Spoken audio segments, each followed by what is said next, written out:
أنتم تمترون ونشهد أن محمدا عبده ورسوله الذي أرسله بالحق بشيرا ونذيرا وداعيا إلى الله بإذنه وسراجا منيرا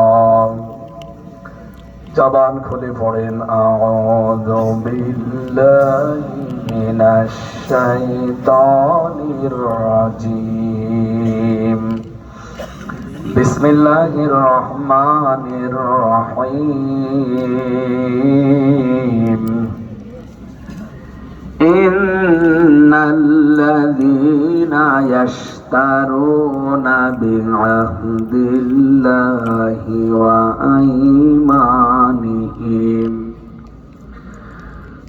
أيمانهم ثمنا قليلا أولئك لا خلاق لهم في الآخرة ولا يكلمهم الله ولا ينظر إليهم يوم القيامة ولا يزكيهم ولهم عذاب أليم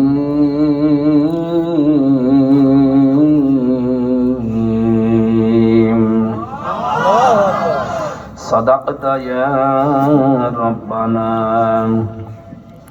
عن أنس رضي الله تعالى عنه قال قال النبي صلى الله عليه وسلم من صلى صلاتنا واستقبل قبلتنا وأكل ذبيحتنا فذلك المسلم إلى آخر الحديث رواه البخاري وقال تعالى في شان حبيبي فلا وربك لا يؤمنون حتى يحكموك فيما شجر بينهم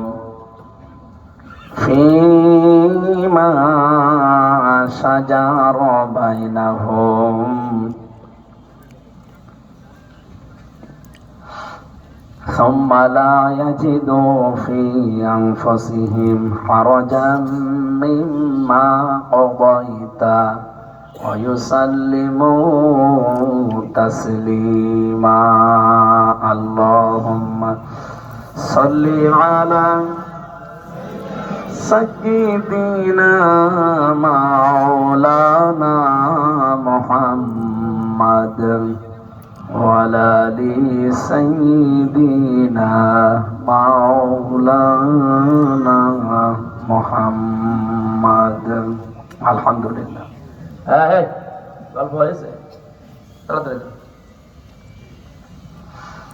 কুষ্টিয়া জেলার কুমারখালী থানার অন্তর্গত বাটিকামারা হযরত আবু বকর সিদ্দিক রাদিয়াল্লাহু তাআলা আনহু জামে মসজিদের উদ্যোগে দ্বিতীয় বাৎসরিক তাফসীরুল কোরআন মাহফিলের স্বনামধন্য সভাপতি বাংলাদেশের ঐতিহ্যবাহী জেলা আপনারা জানেন কুষ্টিয়া। এখানে যে সমস্ত কারণে কুষ্টিয়া পরিচিত তার ভেতরে আপনারা কি মনে করেন আমরা জানি না। অন্যতম যারা পরিচিত এবং সুপরিচিত আলেমে দ্বীন আমাদের কুষ্টিয়া পাটিকা বাড়ির একজন ছিলেন, তিনি এখন কবরে আছেন, মাওলানা একে এম এনামুল হক শাফি রহমতুল্লাহ আলাইহি। আর একজন জীবিত আছেন আপনাদের এলাকার সন্তান হাফেজ মাওলানা জুলফিকার আলী কুমারখালী, হাজার হাজার আলেমের উস্তাদ। বাংলাদেশ জামাত ইসলামের যতগুলো বিভাগ আছে তার ভেতরে আল্লাহ আলেমদের মর্যাদা সম্মান দুনিয়া আখিরাতে আরো বাড়িয়ে দেন। মঞ্চে বসা অত্র এলাকার গণ্যমান্য ব্যক্তিবর্গ, ডানে বামে যারা আছেন, সামনে বসা মুসলমান ভাইরা, অন্য ধর্মের যারা এসেছেন আপনাদেরকে ওয়েলকাম জানাচ্ছি। পর্দার আড়ালে বসে আছে আপনাদের চাইতে কমপক্ষে ডবল সম্মানিতা মা এবং বোনেরা। দল মত নির্বিশেষে আজকের এই অনুষ্ঠান, যদিও সবাই আসে নাই, কোরআনে কারীম শোনানো হবে, এর প্রচার হয়েছে এলাকায়, না হয়নি? মাইকিং করেছে, পোস্টারিং করেছে, ঘোষণা দিয়েছে ফেসবুকে, ইন্টারনেটে, বিভিন্ন ভাবে প্রচার হওয়ার পরেও যারা বিভিন্ন জায়গায় কাজ গুরুত্বপূর্ণ না থাকার পরও বসে আছেন, আসলেন না, আপনাদের জন্য আল্লাহ একটা সুসংবাদ দিয়েছে।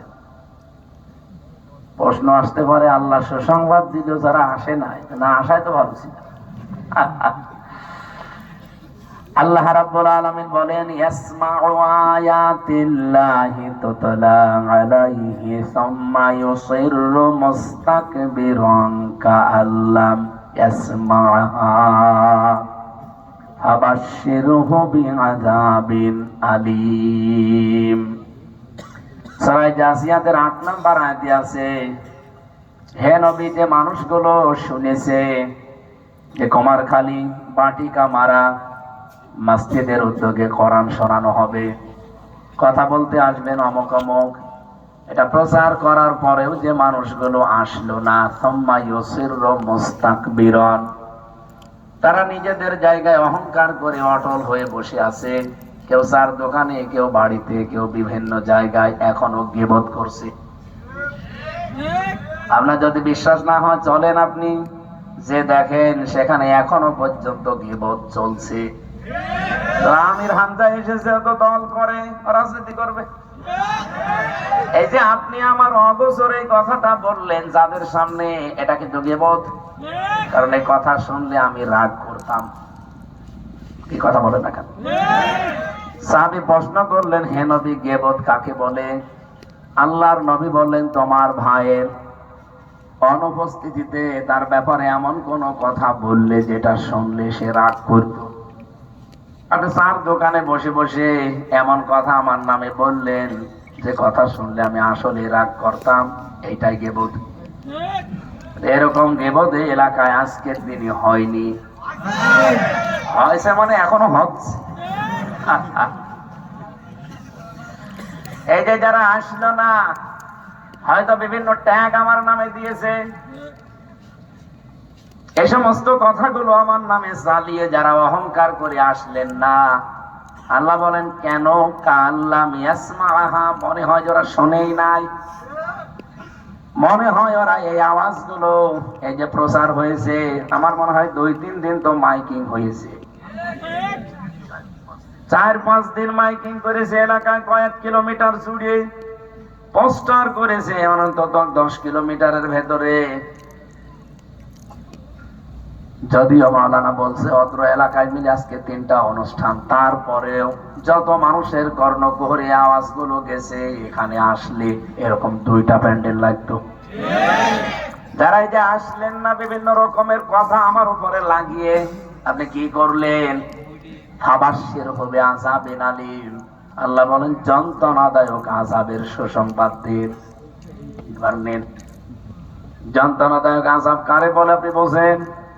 আজকের তেলাওয়াত কিন্তু আয়াতে আছে, রব্বুল আলামিন জানিয়েছেন কিয়ামতের দিন আমি আল্লাহ যাদেরকে কোনো অংশ আর বাকি রাখলাম না, যে কিয়ামতে তাদের এই অংশটা বাকি আছে দেওয়া হবে, কিয়ামতের দিন কোনো অংশ তার আর বাকি থাকবে না। 2 নম্বরে আমি তার সাথে কথা বলবো না, 3 নম্বরে আমি তার দিকে তাকাবো না, 4 নম্বরে তাকে পবিত্র করব না। এই 4টা বিষয়ের উপর আমরা আজকে আলোচনা করব ইনশাআল্লাহ। কত বড় যন্ত্রণাদায়ক আযাব বলেন তো! আল্লাহ কোন অংশ আপনার জন্য আর বাকি রাখবেন না। আজকে যদি আফজাল সাহেব মারা যায়, ওনার যতটুকু জমি জায়গা, ব্যাংক ব্যালেন্স, দোকান পাট যা ছিল সব বিক্রি করে খেয়ে একেবারে নিঃস্ব হয়ে চলে গেল। ওনার ছেলে এই পৃথিবীতে 1 কাঠা জমিও ওনার কাছ থেকে পায়নি, নিঃস্ব, কোনো অংশ নেই। ওনার ছেলে খুব আরামে থাকবে এই দুনিয়াতে, তাও তো তার আত্মীয় স্বজন আরো আছে। এই লোকটার তারপরও তো অন্তত চলাফেরা আস্তে আস্তে এসে হয়তো উঠতে পারবে। কিন্তু কিয়ামতের দিন আফজাল সাহেব যদি আল্লাহ বলেন তোর কোনো অংশ আমার কাছে আর নেই, ওনার মতো অসহায় কিয়ামতের ময়দানে আর কেউ থাকবে না। এমনকি অন্তরঙ্গ বন্ধু যারা, কোরআনে কারীম জানিয়েছে ওয়ালা ইয়াসআলু হামিমুন হামিমা, অন্তরঙ্গ বন্ধু পর্যন্ত প্রশ্নও করবে না যে বন্ধু কেমন আছো। মাওলানা সাহেব বলছিল না হোসাইন যে এটা আমার বন্ধু বর, একসাথে পড়েছিল এখানে, দাখিল পাস আলেম পাস করে গেছে মাদ্রাসা থেকে একসাথে, অথচ আল্লাহ বলছেন কিয়ামতের দিন, আজকে তো পরিচয় দিল এতদিন পরে, কিয়ামতের দিন ওর সাথে দেখা হবে, ও কথাও বলবে না। আমি এটা বানালাম না, সারা মারেজের ভেতরে আছে। ও কিয়ামতে জিজ্ঞাসা করবে না যে মাওলানা কেমন আছো, ওর দিকে তাকালে আগে অন্য দিকে ফিরে যাবে। এটা হামিমুন হামিমা, হামিম বলা হয় অন্তরঙ্গ বন্ধুকে। আমি বন্ধু শব্দের 33টা অর্থ পেয়েছি আরবিতে। হামিম মানে এক প্রকার বন্ধু, সাদিক মানে এক প্রকার বন্ধু, জার মানে এক প্রকার বন্ধু, যদিও জার মানে প্রতিবেশী, সেটাও এক প্রকার বন্ধু।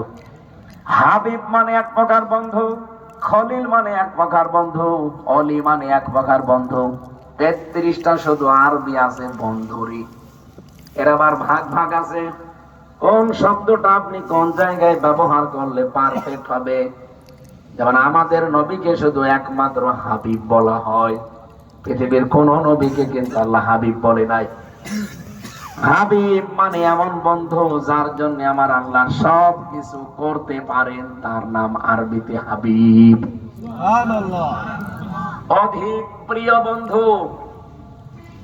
খলিল বলা হয় এমন বন্ধুকে যে বন্ধু আমার আল্লাহর জন্য সব করতে পারে। এই জন্য ইব্রাহিম নবীকে আল্লাহ খলিল বলে ডাক দিয়েছেন। হযরত ইব্রাহিমের জীবনী পড়ে দেখেছি 50টা পরীক্ষা আল্লাহ তাকে করেছিলেন দুনিয়ায়, একটা পরীক্ষায়ও তিনি ফেল করেননি। তার ঈমান সম্পর্কে আল্লাহ পরীক্ষা করেছেন। আমি কোরআনে কারিমে পড়েছি ঈমান সম্পর্কে আল্লাহ পরীক্ষা করেছেন 10টা, আমল সম্পর্কে পরীক্ষা করেছেন 10টা, আর 3.5 হাত বডি নিয়ে এখানে আরো পরীক্ষা আছে 10টা। এই যে মুসলমানি দেওয়া হয়, এটা ইব্রাহিম আলাইহিস সালামের পর থেকে আরম্ভ, এর আগে ছিল না। সুতরাং ইব্রাহিমের সন্তান যারা, তারা মুসলমানি দেবে। ইব্রাহিমের সন্তানের বাইরে যারা, এরা মুসলমানি দেয় না। আমার কাছে প্রতিনিয়ত একটা হিন্দু আসে, আজকে এসেছিল, ওরা জিজ্ঞাসা করলাম যে দাদা গরুর গোশত খান, আস্তে করে বলছে খাই, চুরি করে খাই। কানের কাছে মুখ নিয়ে বললাম দাদা মুসলমানে দিয়েছে, মানে ও গোপনে কাজ করেছে। মুসলমান হয়ে গেলে কি হয়? আমার বলছে মুসলমান হব আমার মা মরে গেলে, আমার মার জন্য হতে পারছি না, আমার মা যেদিন মরে যাবে তারপরের দিনই মুসলমান হয়ে যাব। ও বলেন তো হিন্দু মানুষ তাই মুসলমানে দিয়েছে, অথচ অনেক মুসলমান এখন মুসলমানে দিতে রাজি না, শুধুমাত্র ওই চামড়া কাটলে মুসলমানই না। মুসলমান কাকে বলে? আজকে আমি থিওরি বলেছি হাদিস দিয়ে। হযরত আনাস থেকে বর্ণিত, তিনি বলেন মান সাল্লা সালাতানা ওয়া ইস্তিকবালা কিবলাতানা, যারা আমাদের মতো নামাজ পড়ে, নবীজি যেভাবে নামাজ পড়তেন ওইভাবে যারা নামাজ পড়ে, আমাদের কিবলাকে কাবা শরীফকে যারা কিবলা মনে করে, ওয়াকালা জাবিহাতানা, আর আমাদের জবাই করা বস্তু যারা খায়, এই 3টা যারা করবে, নবীজি বলেন ফাযালিকাল মুসলিম, এটা মুসলমান। আপনি একটু মিলান তো, এই হাদিসের শেষের দিকে আছে আল্লাযী লাহু জিম্মাতুল্লাহি ওয়া রাসূলিহি, এরা আল্লাহ এবং রাসূলের জিম্মায় অলরেডি চলে গেছে। সুতরাং আল্লাহ রাসূলের জিম্মায় যারা আছে তাদের ক্ষতি করার চেষ্টা করবা না, এই হাদিস আমি বানালাম।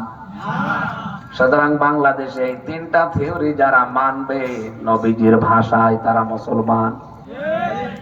এটা বলেন তো আমাদের মতো নামাজ পড়ে এরকম মানুষ এই বাংলাদেশে কম না বেশি? আপনি কথা বসে তারপরে জবাব দিবেন।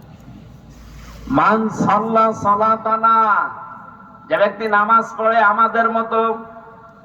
নামাজ তো আমরা দেখি আজান হলে আমরা মসজিদে দৌড়াই, অনেকেই নামাজ পড়ছি, কিন্তু না, নামাজ থেকে যে শিক্ষাগুলো নেওয়া দরকার ওটা 100টা মুসলমানের 98টা মুসলমান নেয় না। মান সাল্লা সালাতানা, আমাদের মতো নামাজ পড়া লাগবে। নবীজি শুধু মসজিদ বানিয়েছেন, আজান দিয়েছেন, কাতার সোজা করে নামাজ শেষ করে দিয়েছেন, এইটাই তার নামাজ ছিল না। তিনি নামাজের ভেতরে 27টা বিষয় শিক্ষা দিতে চেয়েছেন, প্র্যাকটিক্যাল। প্রথম নম্বরে তিনি বারবার বলতেন কাতার সোজা করো। ইনি হাসি মানুষ, জিজ্ঞাসা করেন যতবার আমরা কাবা শরীফে মসজিদে নববীতে নামাজ পড়ি, একামত শেষ হয়ে যাওয়ার পরে ইমাম সাহেব 3বার এই কথাটা আরবিতে বলে যে কাতার সোজা করেন। কাতার তো এমনি সোজা করে আমরা দাঁড়াই, তারপরেও 3বার এই কথাটা প্রতি নামাজের আগে বলার পরে উনি এবার নামাজ শুরু করে। প্রথম 16 সালে যাওয়ার পরে আমি বুঝি নাই যে এক কথা বারবার প্রতিদিন 5 ওয়াক্ত নামাজে তাও 3বার করে বলা লাগে। এখন বুঝতেছি, এখন বুঝি যে কাতার সোজা করার গুরুত্ব কি। আজ বাংলাদেশে কত দল বলেন মুসলমানদের ভেতরে, মাত্র 8টা দল একটু কাতার সোজা করেছে, এতেই মুনাফিকদের মাথা খারাপ হয়ে গেছে। 73টা দল এদেশে, শুধু 8 দল একটু কাতার সোজা করেছে। আমার তো মনে হচ্ছে এই দেশে যারা আছি আমরা মুসলিম পরিচয় দেই, সবাই যদি আজকে এই কাতার সোজা করতাম, এক কাতারে চলে আসতাম, এই দেশ নিয়ে দাদা বাবুরা পর্যন্ত মাথা হাড় ঘামানোর সাহস পেত না। এইরকম নামাজ তো সবাই পড়ছে নাকি? কত আলেম পর্যন্ত এরকম নামাজে নেই। সেই মানধাতা আমলের চিন্তা নিয়ে এখনো পর্যন্ত 1টা 2টা 3টা সিট পাওয়ার আশায় বসে আছে। ঘরের ছেলে ঘরে ফিরে আসেন, জীবনও সিট দেবে না, শেষে কলা দেখাবে। ঠিক কথা বলেন না কেন? কলা যদি নাও দেখায়, মূল্য দেখাবে। আমরা আশা করবো আপনারাও ফিরে আসবেন। নামাজ আমাদের মতো পড়া লাগবে। এই 27টা শিক্ষা নিয়ে 57টা মুসলিম দেশ এখন পৃথিবীতে। আমার তো যতটুকু বাস্তবতায় জ্ঞান আছে, আমি যতটুকু বুঝি, এই দেশে যদি 27টা মুসলমান দেশ একবারে কাতার সোজা করে ফেলে, তাহলে 200টা, কমপক্ষে পৃথিবীর 128টা অমুসলিম দেশ, এই সবগুলো এমনি সোজা হয়ে যাবে। পৃথিবীর 3 ভাগের 2 ভাগ সম্পদ আল্লাহ মুসলমানের এই 57 দেশের মাটির নিচে দিয়েছেন। এরা যদি শুধু তেল বন্ধ করে দেয়, আমেরিকা অচল হয়ে যাবে, রাশিয়া অচল হয়ে যাবে, শুধু তেলটা বন্ধ করে দিলে। এটা না আমাদের উচিত। আমার যতটুকু জ্ঞান, যে এই পৃথিবীতে এখন কাতার সোজা করার সময় চলে এসেছে, বিশেষ করে বাংলাদেশের জন্য। কিসের আমেরিকা, কিসের রাশিয়া, কিসের চীন, কিসের দাদা, কেউ চোখ তোলার সাহস পাবে না আমাদের দেশ নিয়ে। কেউ ষড়যন্ত্র করে কিছু করতেও পারবে না, যতই পরাশক্তি হোক। শুধু আমাদের এই দেশে এখন কাতার সোজা করা দরকার। আমির জামাত আজকে ঘোষণা দিয়েছেন, আল্লাহ যদি আমাদেরকে দেশে 200 সিটও দান করে, তারপরও আমরা সবাইকে নিয়ে সরকার গঠন করব। আপনারা তো এই শিক্ষা নিতে পারলেন না। আপনারা শুধু নিজে খাবো, নিজে পড়বো, বাবা শাহজালাল সব হালাল, এই ধান্দায় আছেন। আপনি টিকতে পারবেন না। আমি নিচে নামতে পারলাম না, দুঃখিত। বাস্তবতা কিন্তু এখন দেশের এই, আমরা যদি সত্যি এই বাংলাদেশটা এখনো পর্যন্ত বাঁচাতে চাই, দাদা বাবুদের এখনো যদি গোলাম হতে না চান, আমাদের এই মুহূর্তে দরকার নামাজ সবার এক হওয়া। প্রশ্ন আসতে পারে, নামাজ তো সবাই একরকমই পড়ি। আরে ভাই, শিক্ষাটা দরকার। কাতার যখন সোজা হয়ে যায়, তখন একজন সামনে দাঁড়ায়, নাকি ইমাম 4-5 জন হয়? আরো জোরে বলেন। মান সাল্লা সালাতানা, যে ব্যক্তি নামাজ পড়ে আমাদের মতো। তাহলে নবীজি যেমন ইমাম হয়ে নামাজ পড়িয়েছেন, আমাদেরও একজন ইমাম দরকার। আমরা এমন ইমাম কি বানাবো যে ইমাম রসুলের মতো না। এমন একজন ইমাম দাঁড়িয়েছে যে লোকটা চোর, পড়বেন নামাজ? যে লোকটা ডাকাত, বলেন বলেন, যে চরিত্র ঠিক নেই, এরকম একজন ইমামের পেছনে নামাজ পড়বেন? নামাজ পড়া দূরের কথা, কোন চরিত্রহীন মানুষকে এই পৃথিবীতে কেউ যদি সাপোর্ট দেয়, কোরআনের আয়াত সঙ্গে সঙ্গে আমার আল্লাহ নিজে তাকে ইসলাম থেকে বের করে দেয়। না, এটা হাদিস। আয়াত হচ্ছে আমার আল্লাহ ওই লোকটার জন্য জাহান্নাম এটা লিখে দেয়। এটা সূরা আরাফের 83 নম্বর আয়াতে আছে। বহু মানুষ আমাকে বলে, হুজুর আমি নামাজ পড়ি, রোজা রাখি, আমার বউ পর্দায় থাকে, আমার ব্যবসা হালাল, আল্লাহ আমারে যে জাহান্নামে দেবে আমি তো খুঁজে পাইনি। কি দেখে দেবে? কি দেখে দেবে আপনি টের পান না? আপনাকে টের পাওয়াচ্ছে। আসরের নামাজের সময় 2 জন ফেরেশতা এসেছিল। আমি বাইরের দেশে যাবার সময় দেখেছি, জর্ডান, এখানে একটা সাগর আছে, প্লেন থেকে দেখা যায়। এই সাগরের নাম ডেড সি, মৃত সাগর। ওই এলাকায় বাস করতো হযরত লূত আলাইহিস সালামের উম্মতেরা। তারা পুরুষে পুরুষে, মহিলা মহিলায় জিনা করত। আল্লাহ এত নারাজ হয়েছিলেন, আসরের সময় 2 জন ফেরেশতা এসে বলছে, লূত নবী এখান থেকে চলে যান, আমরা এখানে আল্লাহর গজব নাজিল করব মাগরিবের সময়। ফানজাইনাহু ওয়া আহলাহু ইল্লা মারাতাহু কানাত মিনাল গাবিরিন। এটা সূরা আরাফের 83 নম্বর আয়াতে আছে। আল্লাহ পাক বলেন, আমি তাকে বাঁচিয়েছি এবং তার আহল পরিবারকেও বাঁচিয়েছি, কিন্তু তার স্ত্রী ছাড়া। কানাত মিনাল গাবিরিন, কারণ সেই মহিলা ছিল পশ্চাৎ অবলম্বনকারীদের, পশ্চাৎ গমনকারীদের অন্তর্ভুক্ত। এটা বাংলা অর্থ। তাফসীর পড়তে গিয়ে একটা আশ্চর্য হয়েছি। লূত নবীর স্ত্রীর পুরা জীবন আমি কয়েকবার পড়েছি, পুরা জীবনের ভেতরে আমি তার জিনা ব্যভিচার পাইনি। লূত নবীর স্ত্রীর চরিত্র খারাপ ছিল না, ভালো ছিল। সে চরিত্রহীনাও ছিল না, সব দিকে পারফেক্ট পেয়েছি। শুধু একটা দোষ তার জীবনে পেয়েছি আমি, লূত নবীর স্ত্রী তলে তলে এই চরিত্রহীন মানুষ যারা সমাজে ছিল তাদেরকে সাপোর্ট করত।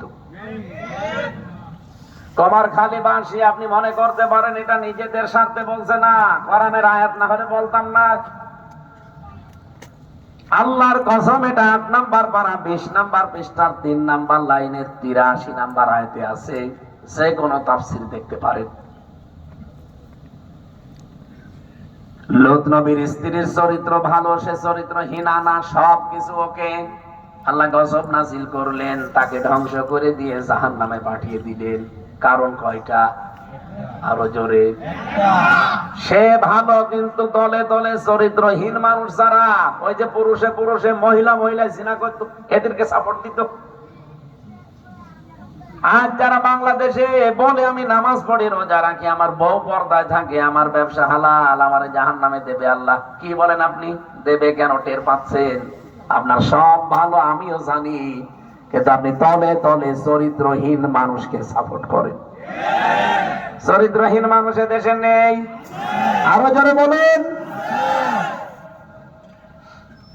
না না, এখানে আসা লাগবে না, এখানে বসেন, বসেন, তাড়াতাড়ি বসেন।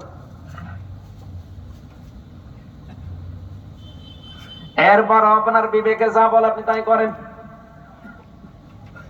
সুতরাং নামাজ পড়া লাগবে নবীজির মতো। ইমাম যদি নবীজি নিজে ইমামতি করেন, নবীজির মতো ইমাম আমাদেরও দরকার আছে না নেই? ইমাম মানে শুধুমাত্র মসজিদের ইমাম না। আমার মনে হয় এখানে বহু ইমাম আছে যারা নামাজের পরে এই দোয়াটা অন্তত পড়ে, অনেকের মুখস্থ আছে। এই যে আমি আফজাল সাহেবকে ভোট দেওয়ার জন্য অথবা এরকম মানে যারা আছে তাদেরকে ভোট দিয়ে নেতা বানাতে বলি, এটা আমি বানিয়ে বলি না। যদিও আমাদের পেছনে যারা লেগেছে তারা আজকে ঢালাও ভাবে বলছে আমরা নাকি জান্নাতের টিকিট বিক্রি করি। নাউজুবিল্লাহ, আমরা জান্নাতের টিকিট বিক্রি করি না, জান্নাতে যাওয়ার পথ বলে দেই।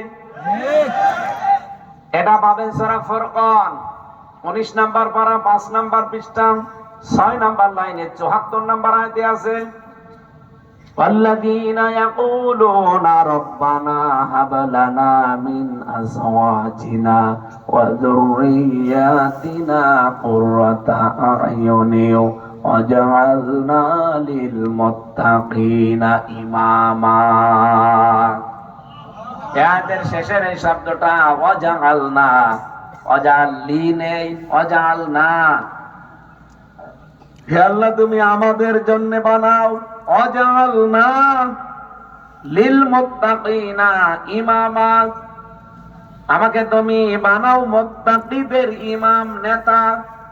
ইমাম মানে আমরা সবাই জানি নেতা, পাগলকেও জিজ্ঞাসা করেন ইমাম মানে কি, ও বলবে নেতা। শব্দটা এখন বাংলার মতো হয়ে গেছে।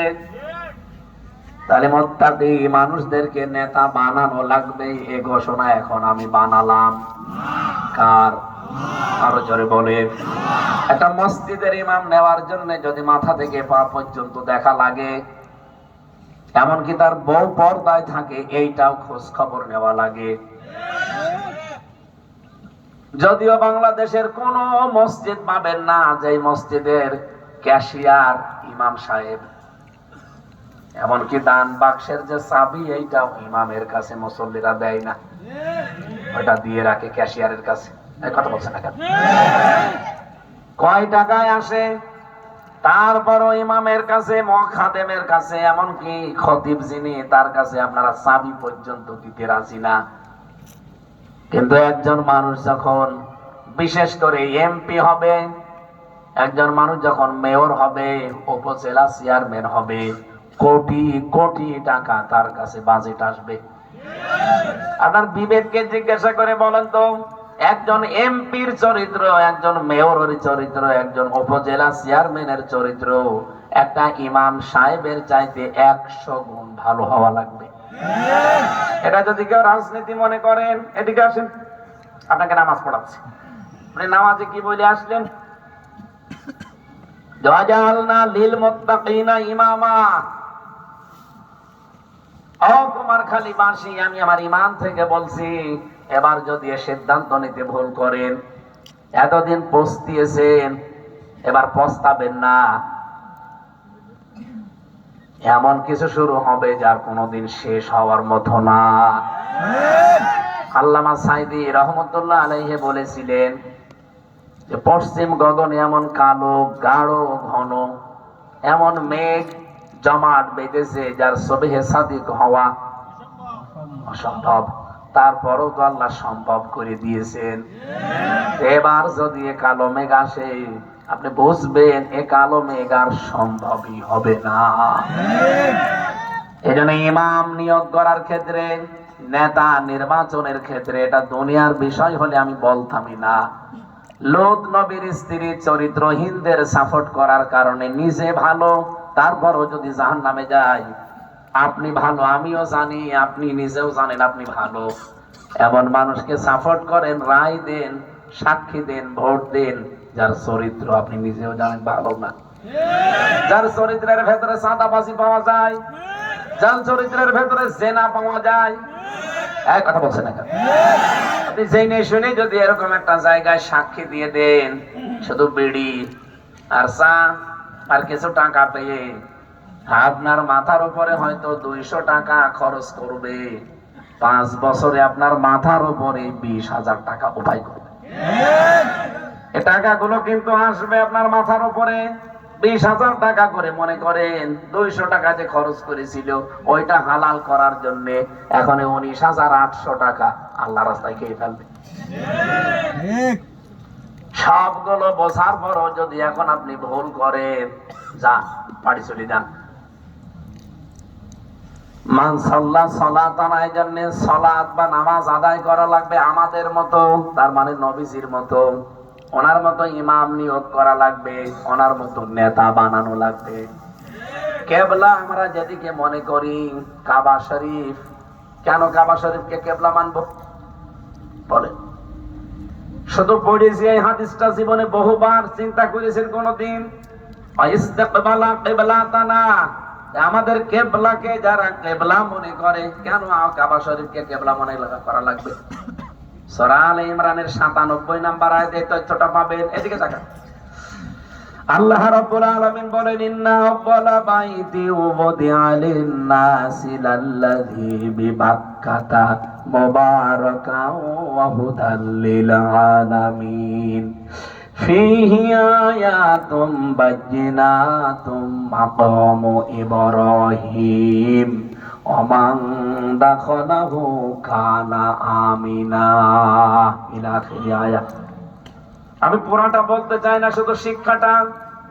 আল্লাহ পাক বলেন এইটাই পৃথিবীর প্রথম ঘর, এর ভেতরে বহু নিদর্শন আছে, এটা বরকতময় মোবারক। কি আছে এর ভেতরে? মাকাম ইব্রাহিম আছে। এখনো পর্যন্ত যান কাবার পাশে ইব্রাহিম নবীর পায়ের ছাপ দেওয়া আছে। এটা হাজার হাজার হাজার বছর ধরে চলছে। ২ নম্বরে ওমান দাখালাহু কানা আমিনা, এই কাবার এরিয়ার ভেতরে কেউ প্রবেশ করলে আল্লাহ তাকে নিরাপত্তা দিয়ে দেয়। কাবার এরিয়াকে এদিকে ৫ হাত, এদিকে ৭ হাত, কতটুকু বলেন? কত কত যায়নি। কাবার এরিয়া কমপক্ষে এদিকে ওদিকে মিলে ৩ কিলোমিটারের উপরে। এত বড় বিশাল এরিয়া। আপনি দেখবেন কাবার এরিয়ায় ঢুকতে হলে আরবিতে লেখা আছে মামনুন গায়রা মুসলিম, মুসলমান ছাড়া প্রবেশ করা যাবে না। মুসলমান ছাড়া অন্য জাতির প্রবেশ করা নিষিদ্ধ, এটা আরবিতে লেখা আছে প্রত্যেক এরিয়ার ভেতরে। আমাদের মতো এদিকে ১০ হাত, এদিকে ১৫ হাত, এতটুকু না কাবা ঘরের এরিয়া, ওটা ৩ কিলোমিটারের উপরে এরিয়া।